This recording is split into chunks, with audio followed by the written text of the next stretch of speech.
Isang mapagpalang gabi po sa ating lahat. Muli ako, si Miat Sebastian, and welcome to our daily devotion with Pastor Russell Ocampo.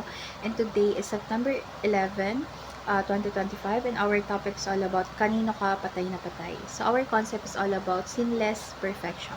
So ano nga ba yung sinless perfection? So ito yung nagtuturo na pwedeng maging ganap na walang kasalanan ang mananampalataya habang nabubuhay sa mundo. Ngunit, ayon sa Biblia, bagamat lumalago tayo sa kabanalan, walang sino man ang ganap hanggang hindi pa dumarating si Kristo. Kahit si Pablo ay umamin na hindi pa siya perpekto, ngunit patuloy siyang nagsusumikap na sumunod kay Kristo. So, yung tunay kasi na kasakdalan ay matatamo lamang sa muling pagbabalik ng Panginoon kung saan magiging katulad na tayo niya. So, our Bible readings for today is all about Colossians chapter 3, verse 5, ASND version. Kaya patayin nyo na ang makasalanang hilig ng inyong laman. Huwag kayong makiapid o magpapaalipin sa maruruming pagnanasa sa masasamang pita at sa kasakiman, dahil ang taong sakim ay sumasamba sa mga Diyos-Diyosan.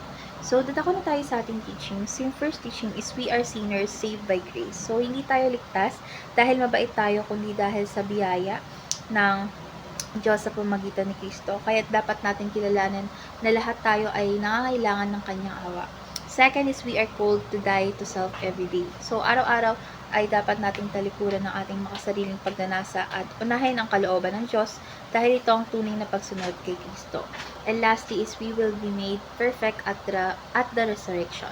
So, ang kasakdalan ay hindi ngayon kundi sa pagbabalik ni Kristo. Doon pa lamang natin mararanasan ang ganap na kalayaan mula sa kasalanan. So, ngayon dadako na tayo sa ating application. So, yung first application is die to self daily and surrender your will to God. So, syempre, dapat natin piliin araw-araw ang pagsunod sa Diyos kaysa sariling gusto. So, tulad ng pagtanggi sa tukso at pagpili ng tamang desisyon.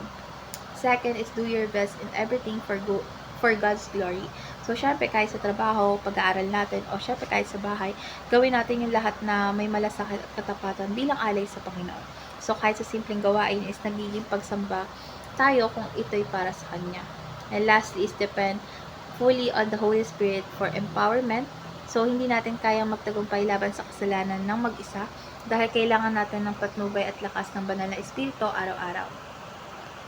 So, ngayon ako na tayo sa ating last parts of our discussion, and our discussion talks about what does it mean for you personally to die daily. So, para sa akin, sa pananaw ko, ang mamatay araw-araw ay ang pagtalikod sa aking makasariling pagnanasa at piliin yung kalooban ng Diyos kahit mahirap. For example, imbes na magalit tayo agad or magalit ako agad kapag may taong nakasakit sa akin, is mas pinipili ko ng magpatawad dahil ayun yung gusto ni Kristo at ayun yung pinapakita niya sa atin na kahit makasalanan tayo ay pinapatawad niya tayo.